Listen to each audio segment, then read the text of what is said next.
Pouvons commencer.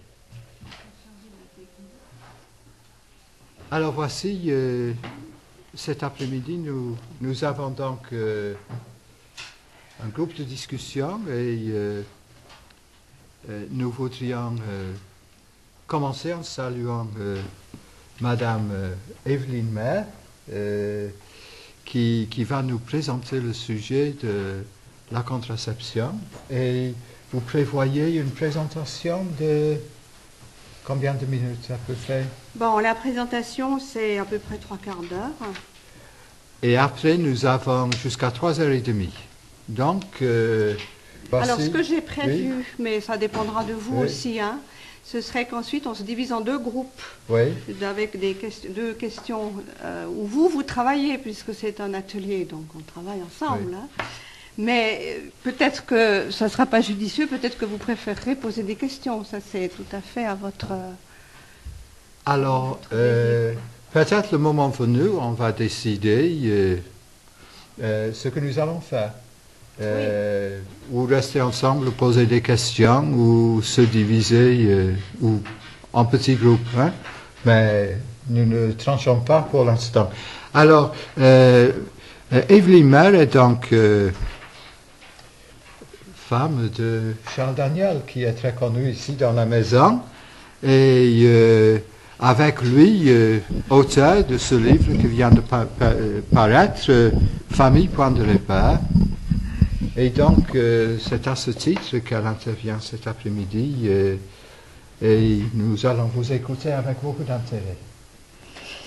Merci. Alors, je vais peut-être quand même donner quelques autres précisions, parce qu'on m'a présenté en tant que faisant partie de la Ligue pour la lecture de la Bible, ce que effectivement, c'est juste, mais par rapport au sujet qui nous intéresse, ma spécialité, c'est quand même ce domaine de la contraception, surtout parce que je suis en fait conseillère conjugale et familiale, et que je travaille professionnellement actuellement dans un centre d'hébergement et de réinsertion sociale, dans un centre pour femmes en détresse, donc violence conjugale, rupture familiale, voilà.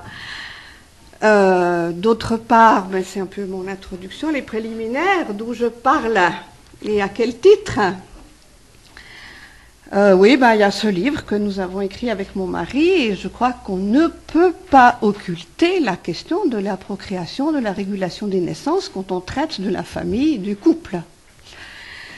D'autre part, j'ai quand même un petit peu étudié la question, en ce sens que ce fut le sujet de mon mémoire de maîtrise, lequel mémoire se trouve ici à la faculté. Mémoire de maîtrise en sciences de la famille, que j'ai soutenu à Lyon, de même que celui d'un travail de recherche en épidémiologie, et dont les résultats ont paru dans une revue scientifique, Contraception, fertilité, sexualité, Journal français de médecine de la reproduction. C'était une enquête réalisée à la maternité de Valence et qui a été publiée dans cette revue scientifique. Donc ça, c'est un peu pour les apports théoriques. Mais je dois dire que c'est surtout en tant que femme de terrain que je me situe, avec une 20aine d'années d'expérience dans ce domaine, particulièrement en Afrique, au contact des femmes et des couples qui, non seulement pour eux-mêmes, mais également pour le transmettre à d'autres, désiraient être initiés et formés aux différentes méthodes de régulation des naissances, notamment les méthodes basées sur l'utilisation de la connaissance de la biologie de la reproduction. Ce qui m'a valu sur le privilège sur le plan international de participer à plusieurs congrès mondiaux où scientifiques, médecins, chercheurs spécialisés dans le domaine ou simples éducateurs de terrain comme moi confrontaient le résultat de leurs expériences et de leurs recherches tant dans le domaine scientifique que pédagogique. Et la pédagogie, nous verrons, est très importante dans ce domaine.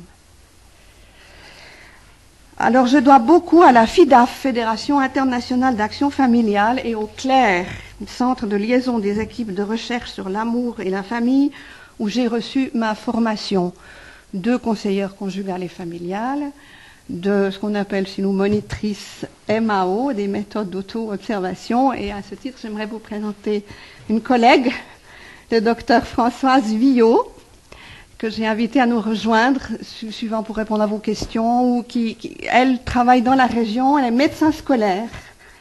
Et si dans la région vous aimeriez avoir un point d'attache ou des renseignements plus ciblés par rapport à la région, ça sera un contact intéressant. Donc Françoise Villot.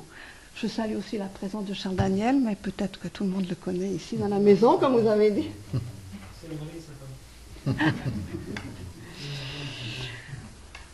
Voilà, encore une ou deux remarques préliminaires. D'abord, quelque chose à souligner qui est très important quand on aborde un tel sujet, qui touche à la fois à la sexualité et la procréation, eh bien, c'est toucher chacun personnellement.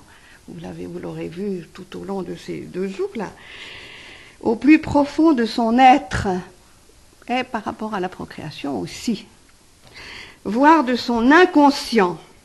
C'est dire d'emblée qu'aucun de nous, ici, ne peut prétendre rester neutre devant cette problématique.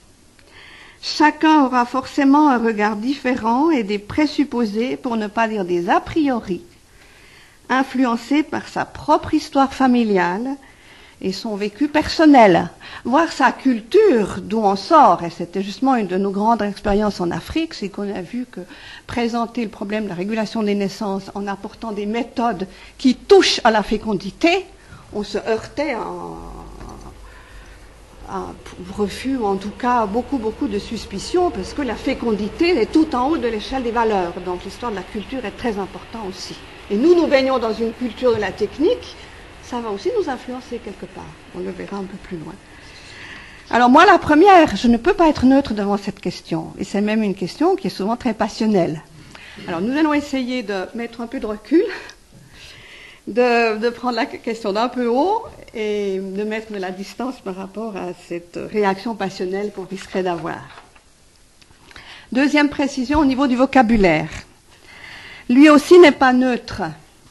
Parler de contraception, de contrôle des naissances, de reproduction humaine, de régulation de la fertilité, de planning familial, de maîtrise de la fécondité ou de procréation, ce n'est pas équivalent, tout en voulant dire peut-être la même chose. Mais qu'est-ce que chacun de nous met derrière chacun de ces mots? Ça aurait été intéressant de pouvoir, si on avait le temps, de faire un petit tour de table pour voir quelle est votre représentation par rapport à cette question. Donc chaque expression a ses connotations particulières qui peuvent être entendues soit dans un sens restrictif, en positif comme en négatif, soit dans un sens admiratif. Et nous avons découvert que cette question de vocabulaire était très importante en Afrique et dans le tiers-monde. Nous reviendrons sur ce terme de contraception, terminologie scientifiquement inexacte selon la méthode utilisée. Et voilà qui nous ramène au titre paradoxal de cet atelier. Pour moi, c'est un titre paradoxal. La contraception, sexualité et procréation. Je vous ai mis au tableau un peu le plan de mon intervention maintenant. Ça me semble y avoir un contresens là, tout à fait symptomatique de la façon dont nous raisonnons dans notre Occident moderne et technicien. Technicien avec un grand T, selon la terminologie de Jacques Ellul, le grand spécialiste de la réflexion sur le système, le monde technicien dans lequel nous baignons. C'est comme si on commençait par dresser un blocus, on élève quelque chose contre la conception. La conception de quoi, finalement? À une force que nous estimons d'autre part être de l'ordre et en faveur de la création. Il n'y a pas un contresens un peu, là? Je pose la question, hein? Alors, de quoi parlons-nous au juste? Il me semble important d'ajouter au mot sexualité, alors là aussi, j'ai trouvé dommage qu'on ne précise pas ça dans le titre, ajouter au mot sexualité une précision, c'est bien de sexualité humaine qu'il s'agit, ce qui la différencie d'une sexualité animale. Et c'est de procréation en référence au créateur que nous parlons, et pas simplement de reproduction dans le sens de perpétuer l'espèce. Ces précisions sémantiques nous aideraient-elles à mieux cerner la façon dont cette question peut être appréhendée et les solutions proposées? C'est important parce qu'autrement on est dans une logique que j'appelle une logique de type vétérinaire, qui s'opposerait à une vision du monde qui se réfère à l'anthropologie biblique. Et c'est un exercice un peu périlleux. Alors, vous l'aurez compris, il ne s'agit pas pour nous dans cet atelier de faire une étude exhaustive de la question, ni d'examiner les différentes méthodes actuellement sur le marché. Alors je vous ai amené quelques échantillons de ce qui se distribue dans les collèges. Sur la table là-bas, celui-ci, vous pouvez les emmener, c'est gratuit. Françoise Villot me dit que ça, c'est très doux par rapport à d'autres choses, encore très gentil par rapport à d'autres choses qui se distribuent dans les CM1, CM2. Vos enfants sont confrontés à ça. Et je peux vous dire que c'est mensonger. Donc, voilà. Alors, ça, si vous voulez savoir quelles méthodes sont diffusées actuellement sur le marché, ben regardez ça, hein. Leurs avantages et leurs inconvénients, ni surtout, non plus, on ne va pas se prononcer sur le côté licite-illicite, hein, on n'entre pas dans ce débat-là. Mais dans un premier temps, nous verrons ce qu'on peut entendre par sexualité humaine et procréation, et en quoi et de quelle façon le couple, c'est-à-dire l'un et l'autre, pour rester dans la thématique de ces 2 jours, sont concernés.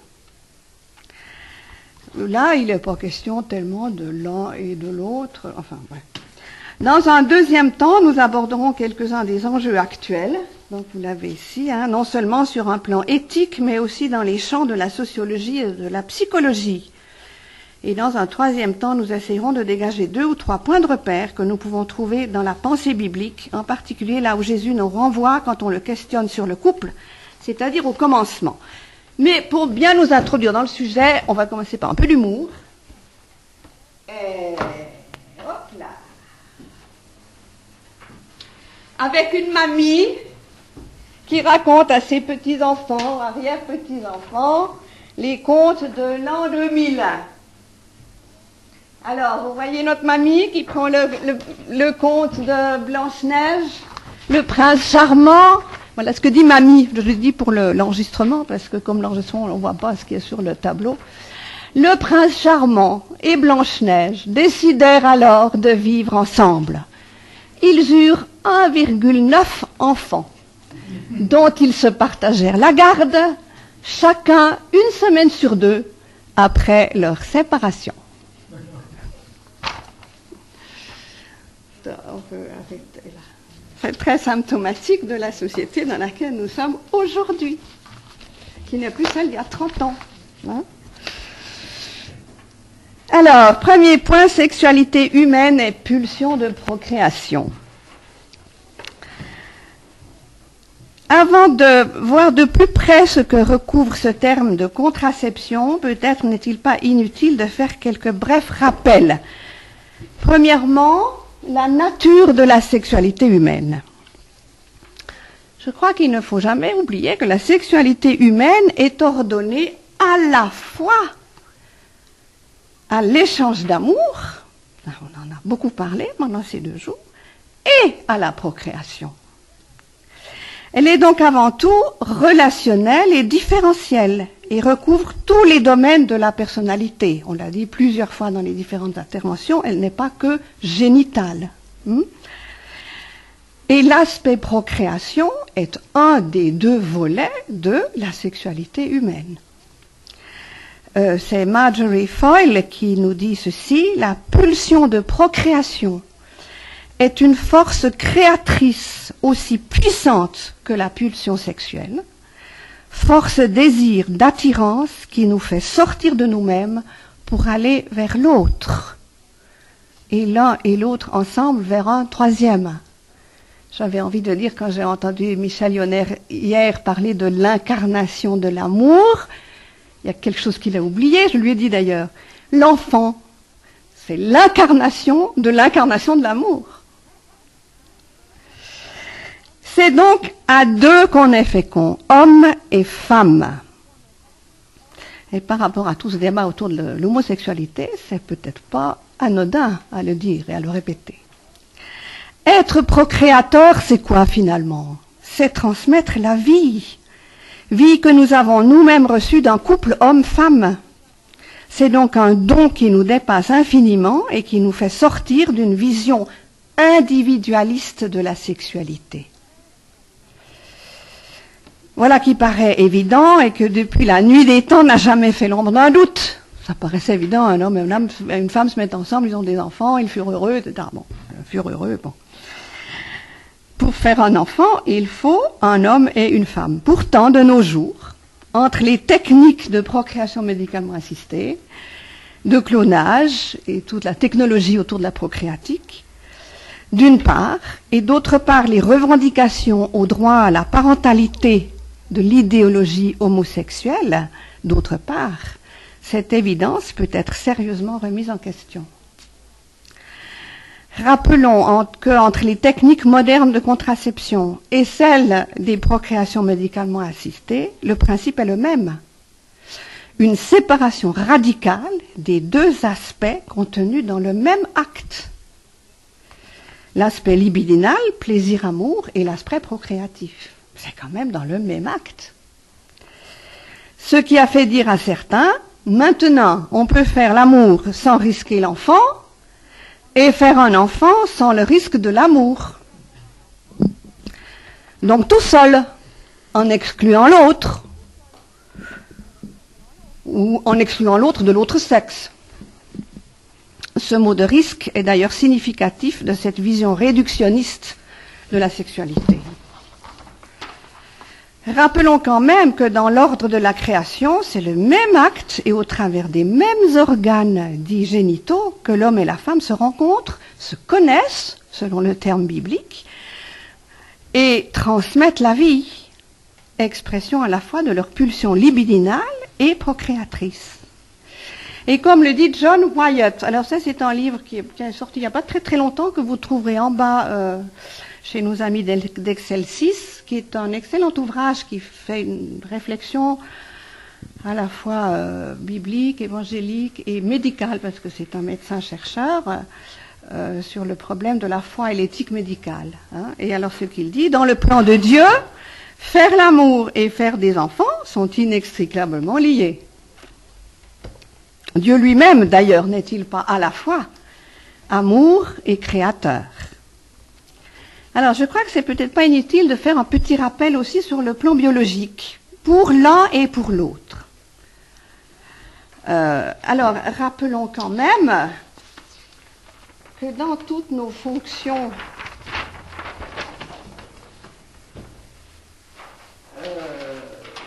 notre anatomie, physiologie homme-femme,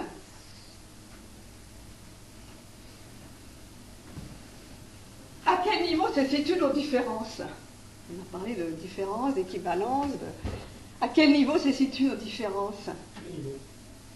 À tous les niveaux, parce que le système hormonal fait que tout notre corps est imprégné. Effectivement, on en tire un mot mais au niveau des organes, on a les mêmes cœurs, on a les mêmes poumons, on a le même cerveau, on a... Mais qu'est-ce qui nous différencie fondamentalement? Je suis désolée, mais c'est quand même à ce niveau-là qu'est la différence. Ce qui est intéressant, c'est qu'il y a à la fois des différences et des ressemblances, entre autres au niveau des organes transmetteurs de vie, des correspondances. Si bien qu'on peut dire, bon, pour tous les deux, on sait bien que tout est commandé depuis le cerveau, hein, le système hypothalamique-hypophysaire, qui envoie des ordres à travers des hormones de stimulation, FSH et LH. Pour la femme, ce sera au niveau des ovaires, pour l'homme, au niveau des testicules. Et tous les deux, il y a une correspondance. Hein.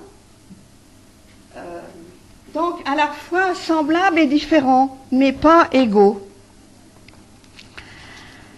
On peut peut-être arrêter, parce que ça, enfin je sais pas, ça fait du bruit.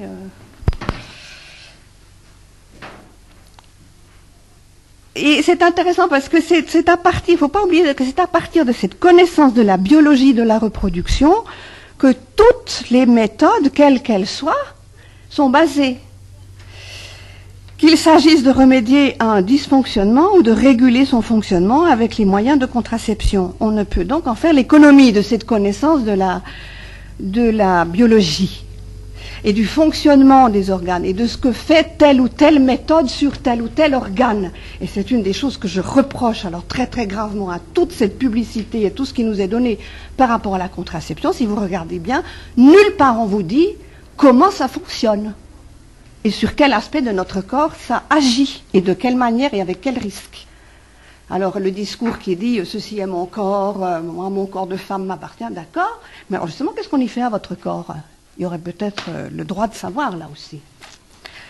Donc à la fois semblables et différents mais pas égaux. Au niveau de l'anatomie, nous avons vu la similitude qui se repère au niveau des organes vitaux pour la transmission de la vie. C'est le siège donc ovaire-testicule, le siège à la fois de la fabrication des gamètes et des hormones commandant le bon fonctionnement du système. Aux ovaires correspondent les testicules et aux trompes de Fallope, les canaux déférents. On a des correspondances qui permettent le passage des gamètes. Mais voilà que s'établit une première différence, les hormones précisément. Alors les hormones mâles avec la prépondérance de la testostérone, ce qui ne veut pas dire qu'il n'y a pas d'hormones féminines. Bon, la prépondérance de la testostérone qui se distingue des hormones femelles, œstrogène et progestérone, qui chacune ont leur spécificité dans le déroulement du cycle féminin, marqué ainsi, le cycle féminin, marqué ainsi par une alternance de périodes fertiles et infertiles. Encore une différence de taille, alors que l'homme est constamment fertile, la femme ne le sera que pour un temps limité, de la puberté à la ménopause, et de façon cyclique. Cycle rythmé par cette alternance fertile-non fertile. Et chose étonnante, chaque période peut se repérer par des signes particuliers, sans faire appel à aucune technique médicale. C'est inscrit dans notre corps. La glaire cervicale marquant la période de maturation ovulaire jusqu'à son éclosion, puis l'élévation de la température de base signant l'arrêt de cette ovulation et l'entrée en période infertile jusqu'aux règles suivantes, qui sont le démarrage d'un nouveau cycle. Bon, on n'a pas le temps de voir tout ça en détail. Je pourrais passer 3 heures là-dessus pour vous l'expliquer, mais là c'est juste un peu des flashs, puis des rappels de choses que vous connaissez déjà. Donc de plus, un troisième signe, une observation fine du col de l'utérus a permis de constater que celui-ci se modifie au fur et à mesure de l'évolution de chaque période. Il nous est donc donné 3 signes parfaitement observables. Attention, je ne parle pas de calcul, je parle d'observation de mon corps au jour le jour, qui me dit aujourd'hui je suis fertile ou je ne suis pas fertile. Ok ? Donc, c'est des signes parfaitement observables qui ponctuent par là le déroulement du cycle féminin. Alors, le cycle féminin, on parle que de ça, eh ben, c'est justement le plus de la femme. Si les organes sont comparables, tu peux regarder. Est-ce que là, en plus, la femme...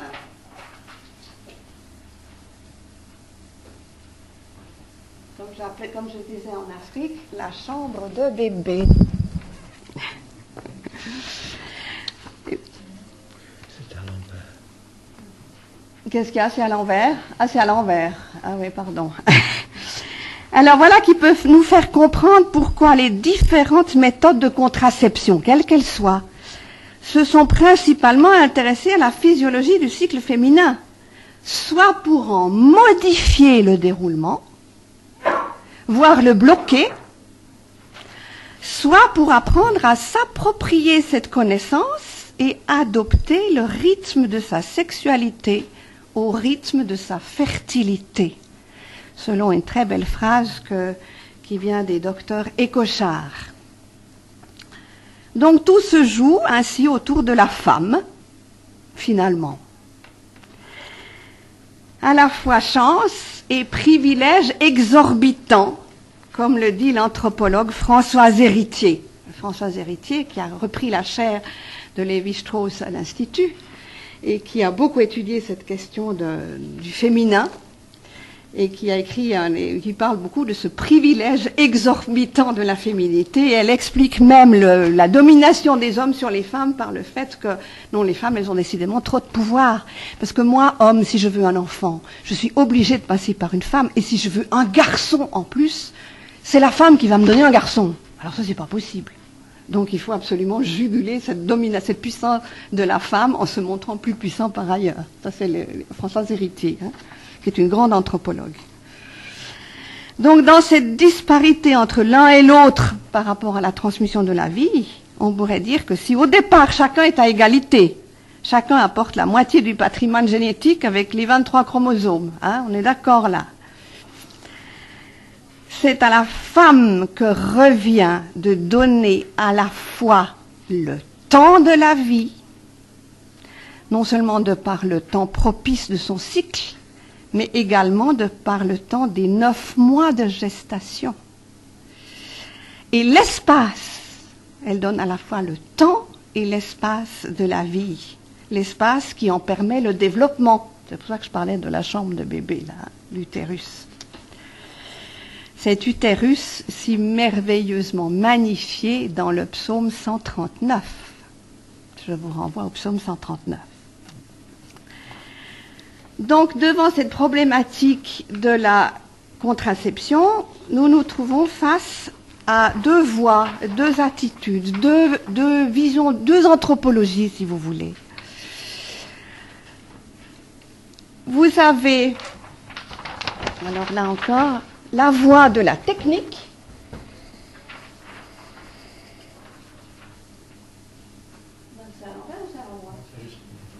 donc vous pouvez soit avoir recours aux techniques médicales qui sont très très développées et de plus en plus, soit à une voie qui fait appel à la connaissance de soi, à la connaissance de l'un par rapport à l'autre, au respect de l'un et de l'autre dans son corps, dans ce qui est inscrit dans son corps. Et voilà, il me semble que c'est 2 voies très différentes. Donc, la voie qui fait appel aux techniques, vraiment on est là dans la contraception, et même le terme n'est pas tout à fait juste suivant quelle méthode on utilise, si une méthode agit avant la fécondation ou après la fécondation.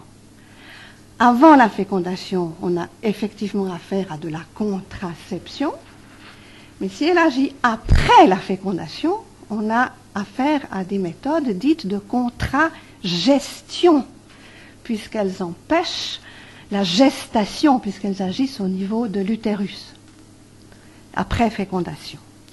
C'est tout le domaine des stérilets, des pilules du lendemain, de la pilule abortive RU 486, et de plus en plus la recherche actuelle va dans ce sens-là.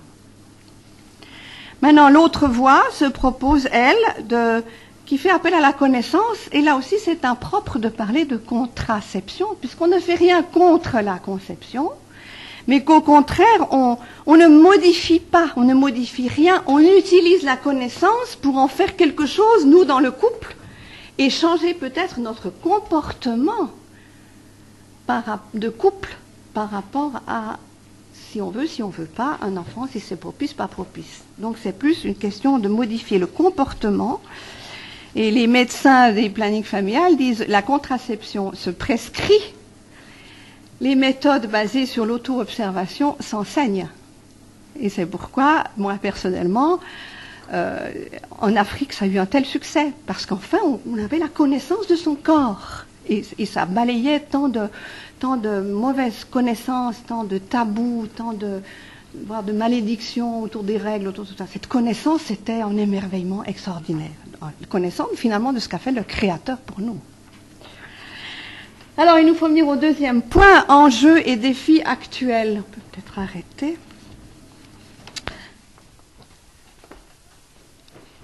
Mon premier point, ce serait de dire que c'est une révolution. Tout le monde a parlé de révolution contraceptive. C'est une révolution extraordinaire, un bouleversement dans les rapports hommes-femmes. Ça, nous en parlons pas mal dans notre livre. Hein, que c'est vraiment au travers de cette contraception que les rapports hommes-femmes se sont extraordinairement modifiés et finalement toute la société. Mais c'est une révolution qui n'a pas tenu ses promesses. Après plus de 40 ans où la contraception a été officiellement acceptée, oui, la loi de 1967, la loi Neuwirth, c'est ça, hein, et de plus en plus largement pratiquée, et dans d'autres pays depuis bien plus longtemps encore, hein, plus de 50 ans, force est de reconnaître que la question est loin d'être réglée. Tous les acteurs de terrain reconnaissent aujourd'hui que de nouveaux problèmes apparaissent, dont la baisse de la fécondité masculine n'est pas la moindre. Bon, il n'y a pas vraiment eu d'étude d'épidémiologie pour savoir si c'était vraiment dû à la contraception, mais la baisse de la fécondité masculine aujourd'hui inquiète énormément les spécialistes. Ceux qui militaient il y a 40 ans pour la contraception, entre autres dans nos milieux protestants, je renvoie au livre d'André Dumas, que je citerai plus tard encore. Et la contraception, entendez, hein, dans le discours habituel, technique et méthode moderne, fiable et sans risque. C'est ce qu'on nous dit, hein. Face à des méthodes traditionnelles, archaïques, voire catholiques. Hein. Eh bien, ceux qui militaient il y a 40 ans pour la contraception, et que ce soit accessible à tous, ils sont obligés de reconnaître aujourd'hui, s'ils sont honnêtes, que tout n'est pas si simple et que ce qu'on croyait être la panacée et un moyen d'enfin libérer la femme des contraintes de la maternité a des effets pervers insoupçonnés. Écoutons Evelyne Sulero, sociologue et cofondatrice du mouvement du planning familial français. Voilà ce qu'elle dit. Maintenant, ce qui fait problème, c'est un ensemble d'attitudes en face de la procréation, la reproduction et la famille. Les effets de cette révolution ne sont pas finis. Les gens qui, comme moi, ont ouvert cet immense changement, s'il fallait le refaire, le referaient sans doute, mais je dois dire qu'il y a dans le suivi de ce que j'ai fait des choses regrettables. Comme individu responsable, sociologue, je suis tenue de dire ce qui me semble dépasser ce qui était initialement recherché.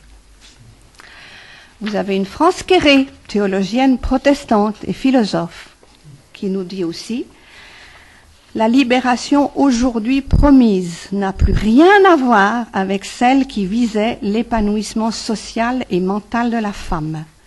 Elle nous forge plutôt de nouvelles chaînes. La nature, aussi vindicative qu'un patriarche biblique, se venge des mépris qu'on lui inflige. » Ça, c'est tout à fait le style France Quéré.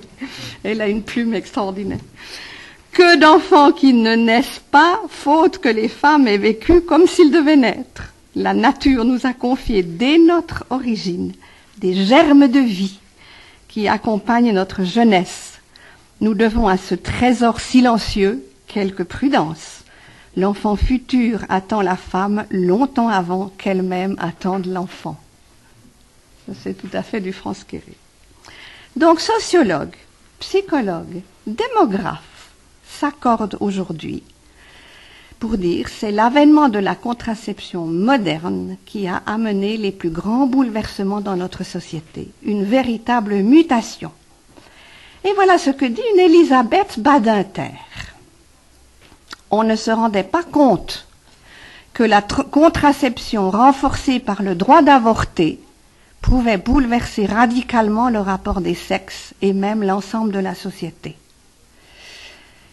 Et un démographe nous dit, après 25 ans d'études démographiques, alors que je croyais que la maîtrise de la fécondité ne modifierait pas le paysage, j'ai dû me rendre à l'évidence, la pilule, le stérilet, l'avortement ont ébranlé profondément nos sociétés occidentales. Et sur le terrain, actuellement, c'est la grande interrogation. Pourquoi tant d'échecs de la pilule. De la petite jeune fille à qui on avait pourtant bien expliqué au centre de planification comment s'y prendre, à la femme autour de la quarantaine qui n'avait jusque-là pas eu de problème avec sa contraception. Échec de la pilule. Pourquoi encore tant d'avortements, alors qu'on croyait avoir là un bon moyen de prévenir ce recours à une technique qui n'est pas sans laisser de séquelles. Alors c'est peut-être intéressant d'aller voir du côté des psys. Qu'est-ce que les psys aujourd'hui nous disent? Et là, je suis tombée sur un livre extrêmement intéressant, écrit par une psychanalyste, Marie-Madeleine Châtel, Malaise dans la procréation. Elle traite plus des techniques de procréation médicalement assistée, clonage, etc., mais aussi, c'est pas sans lien avec la contraception. Le sous-titre, c'est « Les femmes et la médecine de l'enfantement ». Et c'est que le désir d'enfant, là je cite un autre psychanalyste, le désir d'enfant en appelle aux racines inconscientes du sujet. Et qu'il est donc de l'ordre de l'irrationnel. Et là je cite le docteur Marie-André Lagroua-Weilhalle, qui elle est vraiment la fondatrice du planning familial français, et qui nous dit « Tout ce qui touche à la vie est irrationnel. » Et une autre psychanalyste, Deleuze de Parseval, qui a beaucoup étudié le sujet, nous dit « La fertilité est une potentialité difficile à quantifier, a fortiori à maîtriser. » Or, nous dit l'historien Noonan, dans son ouvrage qui retrace l'historique de la contraception au travers des siècles, le rationalisme est à la base aussi bien des progrès de la technique médicale, de la pratique de la contraception. Mais là encore, on est en pleine contradiction, puisque c'est irrationnel.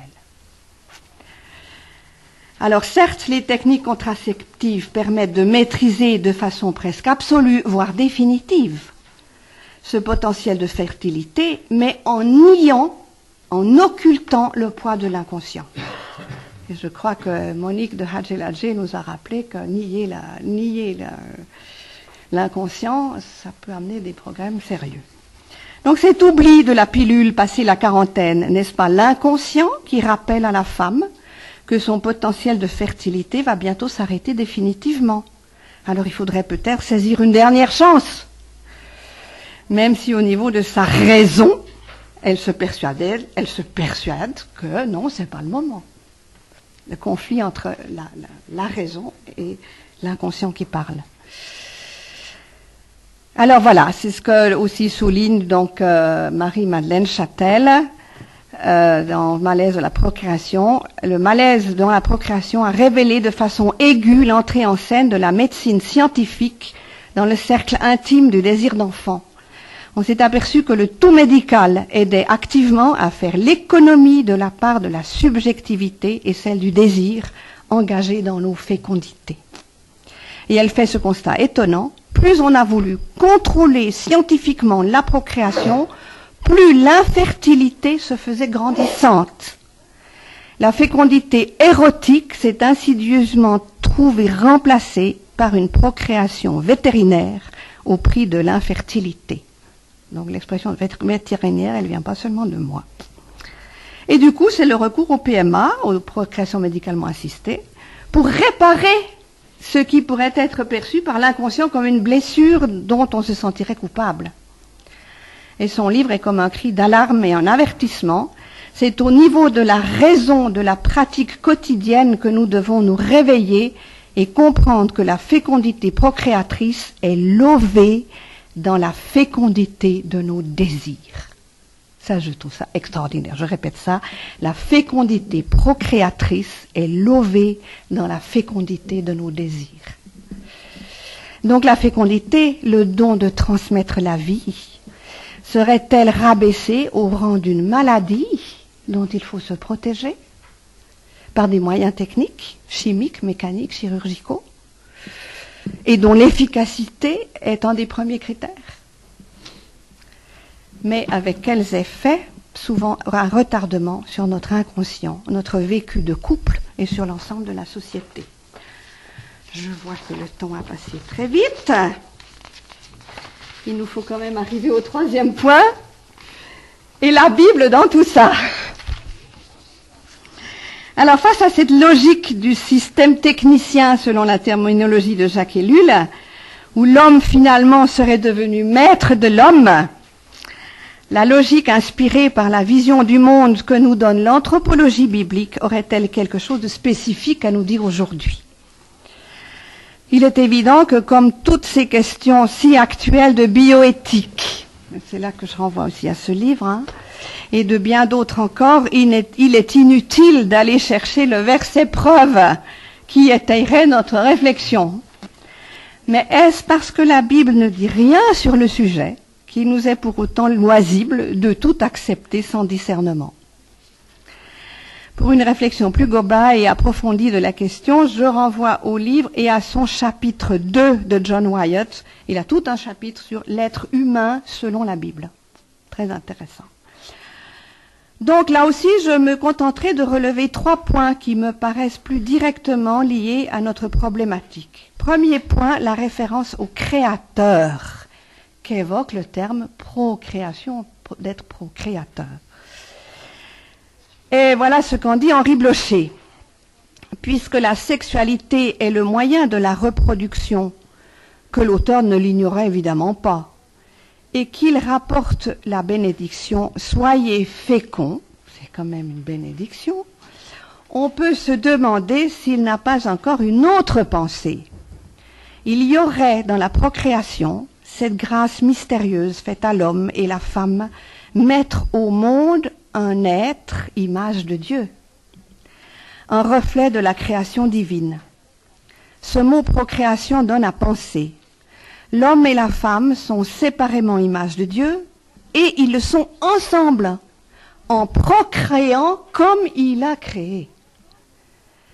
Ève s'émerveillera de ce mystère en Genèse 4.1 et en Genèse 5.3, l'engendrement de Seth, image et ressemblance de son père, suit immédiatement le rappel de la création en ressemblance divine, mâle et femelle. Indice éloquent, 3 petits points, nous dit Henri Blocher. Avec une telle perspective, ne serait-il pas opportun de s'interroger sur tous ces moyens qui ont radicalement séparé, et souvent de façon définitive, ces 2 aspects contenus dans la sexualité humaine, tels que le Créateur les a inscrits dans leur corps, à savoir plaisir et procréation.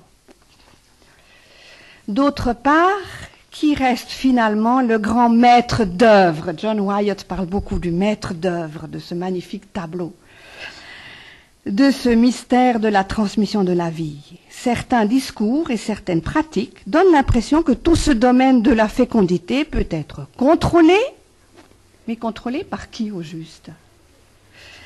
Parfaitement planifié selon le désir de ses géniteurs et au besoin dans certaines conditions et dans certains pays en utilisant des méthodes coercitives.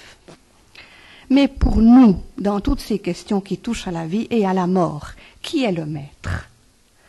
Comme le disait quelqu'un non sans humour, quand j'estime, moi le maître, que ma chienne a fait assez de petits, je la fais stériliser. Mais pour nos petits à nous, qui est le maître? Voilà qui nous ramène à cette logique de médecine vétérinaire que je mentionnais au début. Deuxième idée, c'est le concept d'image de Dieu. Comme Henri Blocher l'évoque avec force, tout ce domaine de la procréation et de sa régulation qui pourrait relever de cet autre commandement dominer la terre, nous renvoie à bien autre chose qu'à des questions de technique et de gestion, qu'elles soient médicales, économiques ou démographiques. Concrètement, est-il judicieux d'appliquer dans ce domaine les mêmes critères, efficacité, gestion, contrôle, rentabilité, c'est des termes qu'on entend, là, tout, que ceux qui régissent le monde de la technique, avec un T majuscule, et de l'économique? Si vraiment nous sommes appelés à être procréateurs, à l'image et à la ressemblance du Créateur, c'est-à-dire transmetteurs de vie, qu'est-ce qui sera pour nous le plus important à placer au sommet de l'échelle des valeurs? Jacques Boucol nous a beaucoup parlé d'échelle des valeurs hier soir. Et si ce n'était pas qu'une question biologique, en soi l'amour, avec un grand A, à l'image de celui qui est amour, n'est-il pas fécond de toutes sortes de fécondités humaines, artistiques, spirituelles?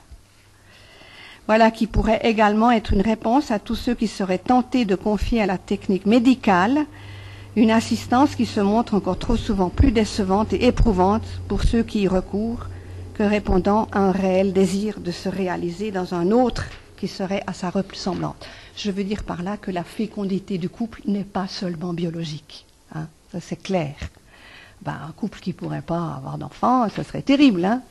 Il y a d'autres formes de fécondité, c'est ce qu'on veut dire là, et que donc un couple qui ne pourrait pas avoir d'enfants, qui se tourne vers d'autres possibilités de fécondité. En passant, je peux vous dire que ça va être notre cas à nous. Donc, troisièmement, bon, alors, je reprends donc ce troisième point par rapport à et la Bible dans tout ça. C'est le fait que la reproduction humaine soit confiée au couple. Après tout, Dieu aurait pu se débrouiller autrement pour perpétuer. C'était une question de perpétuer la race. Il a confié au couple, non seulement par un commandement explicite. Rappelons que pour les animaux, il n'y a pas d'ordre explicite, comme pour l'homme, soyez féconds, multipliez. Là, pour les animaux, ça se fait en quelque sorte toute seule. Dieu n'a pas donné d'ordre dans ce sens-là. Mais encore par le fait qu'elle est inscrite dans sa biologie, comme nous l'avons vu dans le point 1. Tout cela me semble souligner l'importance du couple en tant qu'homme et femme, l'un et l'autre. Comme nous le disions au début, c'est à deux qu'on est fécond. Très concrètement, donc, tout moyen pour maîtriser la fécondité. C'est une question que je vous pose, que je vous renvoie, quoi. Donc, tout moyen pour maîtriser la fécondité ne devrait-elle pas également être avant tout l'affaire du couple? Or, trop souvent, elle est devenue aujourd'hui une question qui se traite entre la femme et son médecin, pour ne rien dire des laboratoires et des centres spécialisés en procréatique. Et que dire de ces slogans qui ont fait fureur, « Mon corps m'appartient » ou encore « Un enfant quand je veux, autant que je veux » et on pourra bientôt ajouter « Comme je veux, du sexe que je veux, avec la couleur des yeux et des cheveux que je veux ». Pourrait-on aller jusqu'à dire que la contraception sépare non seulement les deux aspects de la sexualité, libidinale et procréatif, mais même les membres du couple? On se protège de l'autre, on fait tout pour éviter les risques de la fécondité de l'autre. On fait tout pour éviter ses spermatozoïdes ou ses ovaires. Ou on bloque tout, chez la femme, comme par hasard c'est chez la femme. Alors que les méthodes basées sur la connaissance et le respect des rythmes de la fertilité, qui exigent donc un dialogue du couple, quelque chose qui se discute à deux, qui se fait à deux, et qui demande la maîtrise de soi. On a parlé de maîtrise de soi. Est-ce que c'est pas une approche qui contribue à façonner le couple, puisque la méthode ne peut exister sans l'autre, et que c'est à deux qu'on apprend à la maîtriser. Alors, conclusion. Quelques mots de conclusion, et je citerai surtout deux grands penseurs protestants, Paul Ricoeur et André Dumas. Pourtant, André Dumas, c'est intéressant parce que lui, il s'est fait l'ardent défenseur de la contraception dans les années 60 avec un livre phare qui a beaucoup influencé la pensée protestante dans ce domaine et qui a fait que beaucoup de femmes protestantes ont milité dans les mouvements du planning familial, dont sa femme qui a créé le mouvement Jeunes Femmes et d'autres femmes influentes, dont Evelyne Sulero, je crois, France Quiré aussi. Donc c'est intéressant d'entendre dans ce qu'il dit là, de ce que dit André Dumas, dans ce même livre. Et on peut se demander s'il dirait la même chose aujourd'hui par rapport à l'ensemble de son livre. Mais tous deux, aussi bien Paul Ricoeur que André Dumas, ont bien perçu que sexualité et procréation relevaient d'un autre ordre que celui d'une transplantation ou d'un pontage cardiaque. Et toucher à l'un pouvait peut-être avoir des répercussions sur l'autre. La question est donc loin d'être banale et le choix d'une méthode loin d'être anodin. Serait-il opportun de réviser nos copies? Et selon quels critères? Alors, je vous donne la citation de Paul Ricoeur, qu'il écrivait dans les années 60, hein, donc ou même avant peut-être, je ne sais plus. Il y aura une grosse bibliographie hein, avec l'article là, que je vous donne. Il peut arriver que demain, le plus grand problème soit de préserver la valeur expressive et signifiante de la sexualité. Les partisans du birth control devraient être conscients que la contraception, considérée généralement comme une simple technique, contribue à précipiter la sexualité dans l'insignifiance. Est-ce que ce n'est pas exactement ce qu'on est en train de voir aujourd'hui? Et André Dumas, à quelles normes ordonner la sexualité humaine? Aujourd'hui, où l'humanité va pouvoir de plus en plus... André Dumas, il écrivait en 65. Hein. Aujourd'hui, où l'humanité va pouvoir de plus en plus séparer la relation sexuelle de son aboutissement dans la procréation, comment usera-t-elle avec justesse de cette sexualité? Si la civilisation moderne permet scientifiquement et invite démographiquement les hommes et les femmes à dissocier procréation et relations sexuelles, n'est-ce pas la famille elle-même qui peut chavirer dans cette dissociation?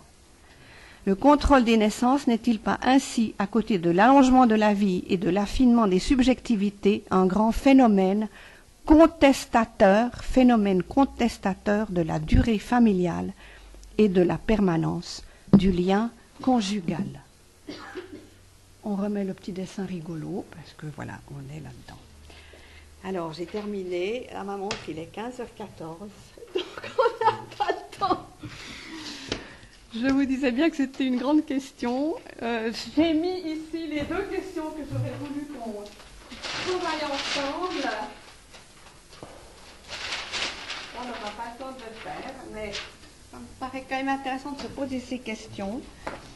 Quels pourraient être, dans une perspective d'anthropologie biblique, des critères de choix? Finalement, c'est là où on en est, hein, pour telle ou telle méthode, sachant que les 4 critères donnés habituellement sont efficacité, innocuité, facilité et réversibilité. Est-ce que ces critères-là, est-ce que dans une pensée biblique, c'est ces critères-là qui vont nous mobiliser? Ou est-ce qu'il faut trouver d'autres critères? Et l'autre question, ce serait quels problèmes nouveaux rencontrez-vous dans votre pratique pastorale ou professionnelle de la santé touchant au domaine de la sexualité en lien avec la procréation? C'était 2 questions qui me paraissaient importantes à soulever. Merci. Que je vous laisse pour éventuellement discuter plus loin dans d'autres cadres. Voilà, 15h15 à maman. Voilà, nous n'avons pas très longtemps. Nous voulons remercier Evelyne Maire de cette présentation très complète. Maintenant, les questions. Je vous donne la parole et le temps est court. On m'a bien 15 recommandé. minutes. Oui, mais il faut qu'il y ait une récréation encore. Oui, mais c'est 4h moins le quart. Ah, ça reprend à 4h moins quart. Oui, oui. Donc, D'accord. nous avons jusqu'à 3h30. Voilà. Ah, d'accord. Donc, on a quand même un quart d'heure. Oui.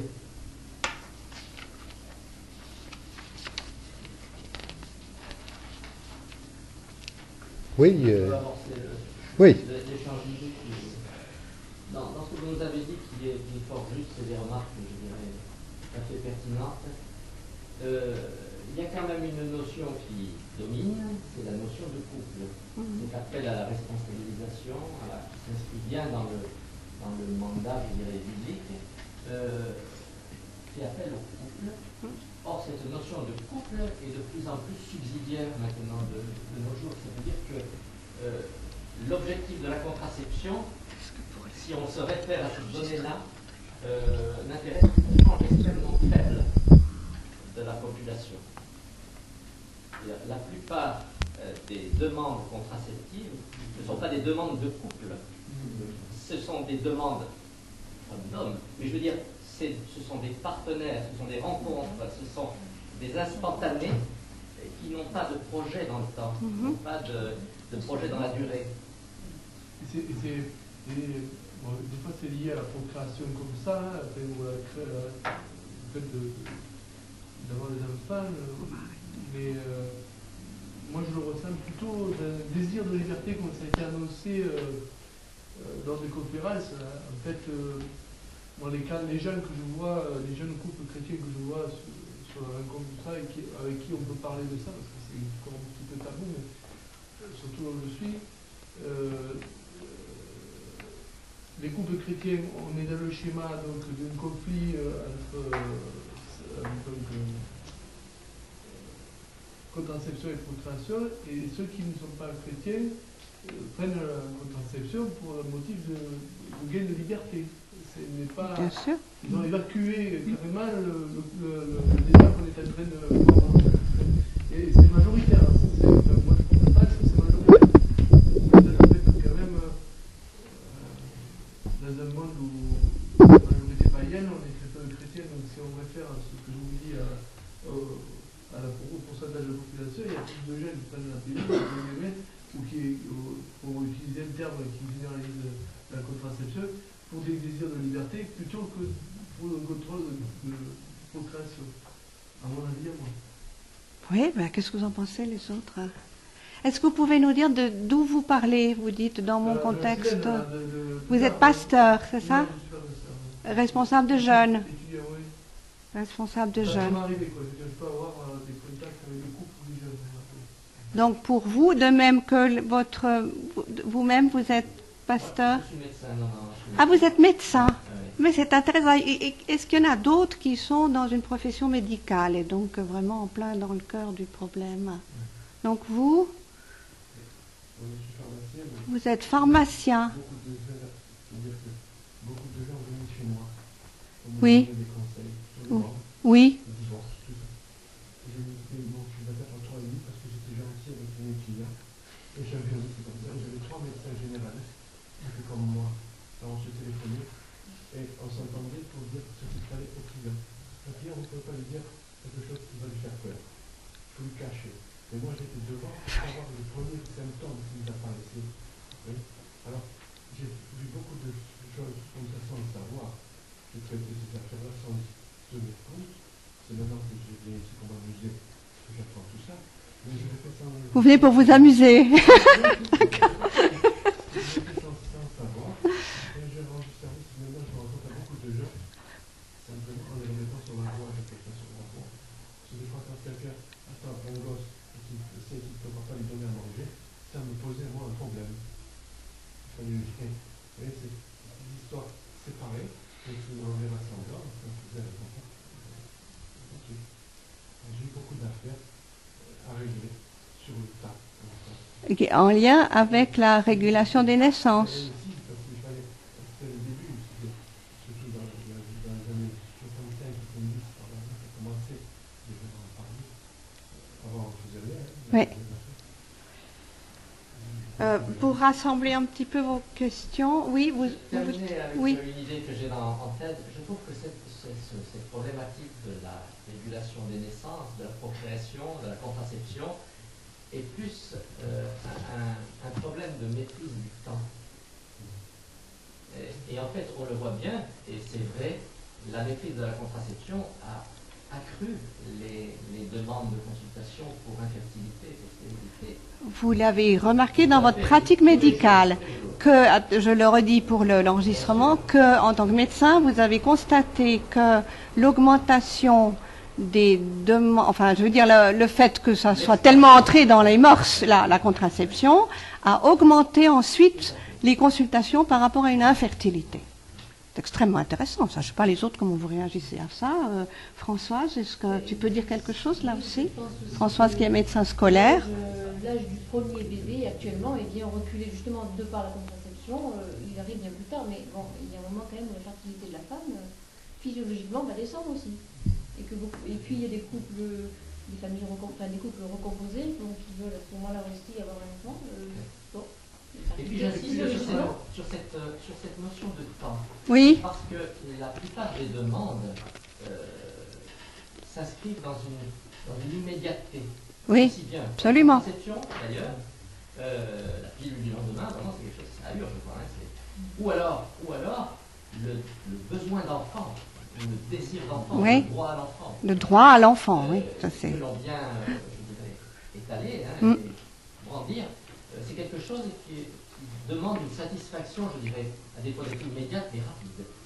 Et c'est là où je crois qu'on n'a pas bien mesuré quand on a lancé toute cette... Et je souscris tout à fait à ce que disent toutes ces signatures éminentes à propos des effets pervers, entre guillemets, de cette contraception.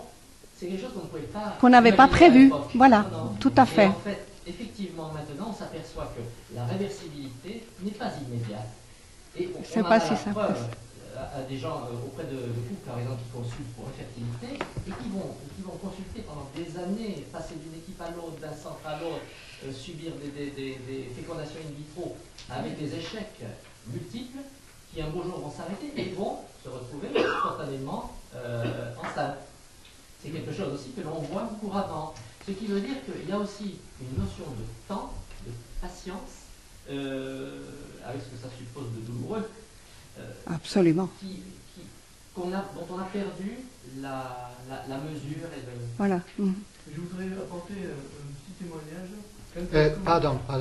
Nous avons un temps très court et il y a des questions. Pas de temps pour les témoignages, hein, je pense. Oui.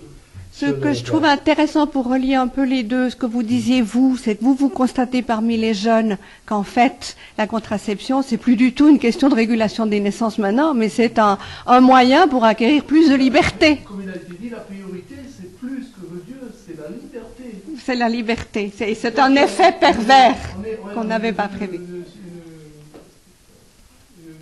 société de liberté et d'illusion. Oui. Et de l'immédiateté, comme vous disiez, tout à fait. Oui, Françoise, vous vouliez dire quelque chose? Je voulais rebondir sur le mot immédiateté. Oui. Il y a 15 jours, on a rencontré un jeune couple. Ils ont été sous contraception. Elle a été sous pilule pendant 5 ans. Et depuis 15 mois, ils essaient d'avoir un bébé. Et le bébé n'est pas venu. Donc, ils sont allés leur gynéco qui les fait rentrer dans un programme de PNA. Alors qu'a priori, il n'y a aucun obstacle médical d'un côté ni de l'autre. On ne leur a pas expliqué qu'il y a une période du cycle peut-être où on peut, la femme peut observer ces signes et peut-être... Alors tout à fait. Voilà, tout à fait. Une pression médicale aussi. Tout à fait. Et les cycles post-pilule sont les plus difficiles à retrouver. Moi qui suis des couples et des femmes, pour leur apprendre à retrouver ce qui est inscrit en elles, ben, je peux vous dire que c'est avec les femmes qui sont en post-pilule que j'ai le plus de peine à les aider à retrouver leur cycle, leur alternance de périodes fertiles, infertiles. C'est inscrit dans notre corps. C'est Dieu qui a placé ça en nous. Et il n'y a pas besoin d'attendre le XXe siècle pour régler cette question. Dès le début. Et en Afrique, alors, je vous assure que les femmes, c'était une merveille. Bon. Alors, Charlie. Oui. Le Carrefour a débuté avec un atelier qui s'appelait une pastorale préventive en rapport avec la sexualité. Ouais. Et même si la question se pose bien souvent en dehors des couples constitués, il arrive quand même qu'il y ait des couples qui se constituent. Et en tant que pasteur, on intervient souvent un peu tardivement, mais quand même pour la préparation des mariages. Comment vous formuleriez ce que vous avez dit, en tout cas les conclusions que vous avez dites, de manière simple en quelques mots, pour que préventivement à tous ces aléas qui risquent d'arriver, puisque les jeunes chrétiens sont dans le même contexte que les non-chrétiens, finalement, surtout sur ces questions, donc les mêmes problèmes risquent de se poser. Comment éveiller en quelques mots simples la mentalité de ces jeunes chrétiens qui vont se marier, chrétiens ou non-chrétiens d'ailleurs, parce que c'est vrai pour tout le monde, n'est-ce pas? Comment les éveiller à cette dimension de fécondité qui englobe plus que simplement l'enfant qui va arriver 9 mois après, une bénédiction, on pourrait dire. Absolument. Mais ce sont des mots qui vont parler ces mots-là. Voilà. Je vous demande alors moi je crois que... pour vous aider à formuler nous-mêmes. Oui, d'accord. Bon, j'ai apporté quelques documents qui sont à disposition, enfin qui sont en vente. Ça, c'est un numéro hors série qui a été fait sur la question par rapport aux méthodes d'auto-observation, aux différentes autres méthodes et au point de vue catholique, protestant, juif, musulman. C'est moi qui ai écrit l'article sur le point de vue protestant, ce qui était difficile parce qu'il y a tellement de points de vue différents. Donc il existe des mouvements, il existe de la littérature, il existe ce qu'on appelle des moniteurs MAO, dont Françoise fait partie. Il y a toute une série là, avec une pédagogie. Vous soulevez là le problème de la pédagogie, et c'est effectivement très important. Alors bon, c'est pas en 2 minutes que je peux vous donner cette pédagogie, mais elle existe. Alors bien sûr, elle existe beaucoup à travers des mouvements catholiques. Mais, bon, amour et vérité, c'est peut-être un peu plus... mouvement catholique, voilà. Mais qu'on aime rien pour déclasser, quel que soit leur bon. Voilà, c'est ça. Nous, on leur explique comment, avec les méthodes de contraception classiques, ils mettent entre parenthèses la fertilité. Et comment, avec les méthodes de régulation naturelle, ils apprennent à vivre avec la fécondité. La fécondité, ça fait partie de l'être. Soyez féconds, c'est le verbe être, c'est pas le verbe avoir. C'est pas un objet comme on peut en faculté. On vit avec. Et on leur explique comment, en vivant avec leur fertilité, comment le dialogue dans le couple va s'enrichir. Comment le couple va en tirer un bénéfice. Voilà, c'est pas simplement une question d'obéissance à une loi morale, etc. C'est une question de richesse pour le couple. Et finalement scientifique. Ça construit leur couple, là, ils sont intéressés. Voilà. Donc vous avez quelques adresses là sur la région. Hein. Vous prendrez ce prospectus. Entre autres, je vois à Montpellier Gilberte Giroux, et son mari est sexologue. C'est aussi intéressant à savoir. Donc ils sont tous les deux conseillers conjugaux. Son mari est sexologue et elle fait de l'éducation des jeunes et de la préparation au mariage pour les jeunes. Moi, je crois qu'il y a vraiment des contacts à prendre sur ce plan-là. Parce que sur ce plan-là, comme disait quelqu'un, attendez, le cycle féminin, catholique ou protestant, c'est la même chose. Hein.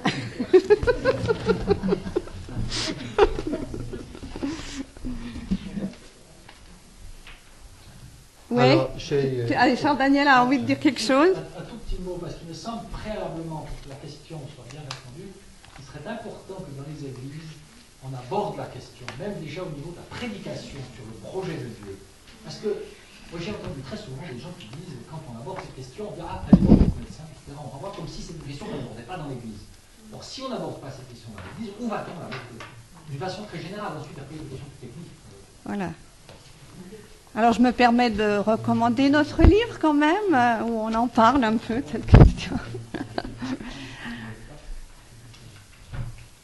Alors, il y a quand même une question qui se pose à mon esprit, parce que sur le plan des diagnoses et sur le plan des suivis médicaux aujourd'hui, la position des médecins est souvent fragilisée, dans le sens où, plus qu'auparavant, le médecin est tenu responsable des résultats au niveau de la guérison ou de la non-guérison du malade. Et bon, cette méthode que vous recommandez, si quelqu'un qui le pratique a un enfant qu'elle ne veut pas, n'êtes-vous pas en situation de responsabilité? Et quelqu'un ne pourrait pas retourner contre vous pour vous attaquer en justice. Hein? Ça se passerait certainement aux États-Unis. Il pourrait, si on donnait dans la technique comme infaillible. Oui, exactement. À 100%. Exactement. C'est pas le cas. Et peut-être ce qu'il faut dire aussi, c'est qu'un couple comme ça, on lui dit pas, voilà la méthode, débrouillez-vous avec ça. Mais on a un accompagnement du couple pendant 6 mois, jusqu'à ce que la femme possède parfaitement la connaissance de son cycle, que le mari soit impliqué, et dès le départ, on leur dit, on les interroge sur leur motivation. Pourquoi vous voulez cette méthode-là, plutôt qu'une méthode plus efficace, entre guillemets? Où est la place du désir d'enfant? On y revient tout le temps. Et ça, c'est un aspect important de cette approche-là, c'est que ce désir d'enfant, on ne le met pas de côté, mais on en reparle constamment, et au couple, à tous les deux, faire le point avec eux.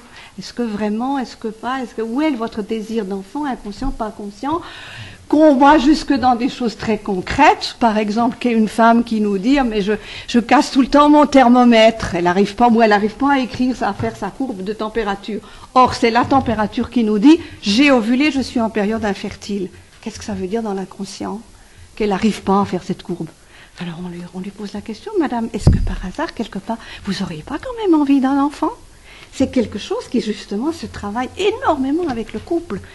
C'est un des autres avantages. Vous voyez, comme je disais, la pilule se prescrit, une ordonnance médicale.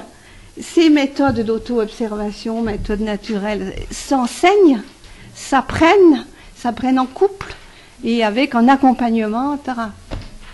J'aimerais aussi, moi j'ai été très interpellée par ce livre de Jean-Claude Guilbeault. Qui c'est qui nous parlait hier de Jean-Claude Guilbeault? Oui, mais aussi quelqu'un hier nous recommandait. Michel Yonner, mais celui-là, c'est le principe d'humanité. Et c'est aussi un petit peu, ça tourne autour de cette question de bioéthique, finalement de fertilité de type animal ou humaine, ou enfin, vous voyez, voilà. Je trouve que c'est même angoissant parce qu'il montre que c'est vraiment une question de vision du monde et d'anthropologie. Si on a dans la tête que l'humain est plus qu'un animal et nous, il est en plus à l'image de Dieu, on aura une attitude complètement différente que ceux qui pensent que pas tout l'humain, les droits de l'homme, pourquoi on ne ferait pas une association des droits des cochons? C'est effrayant, hein, c'est très intéressant ce bouquin. Donc je vous le recommande aussi, Jean-Claude Guilbeault, Le principe d'humanité. Et je dis que Jean-Claude Guilbeault, je rappelle, est un disciple de Jacques Ellul, donc toute cette réflexion autour de la technique est aussi influencée par le penseur Jacques Ellul. Voilà, alors je pense que nous devons nous arrêter là. La prochaine session commence à 4h moins le quart. Vous pouvez bien sûr rester, discuter quelques minutes avec Madame Maire si vous voulez. Mais nous nous arrêtons là en vous remerciant beaucoup. D'ailleurs, c'est vous la prochaine intervention. Oui, voilà. Je vais aller mettre une cravate, c'est pour ça.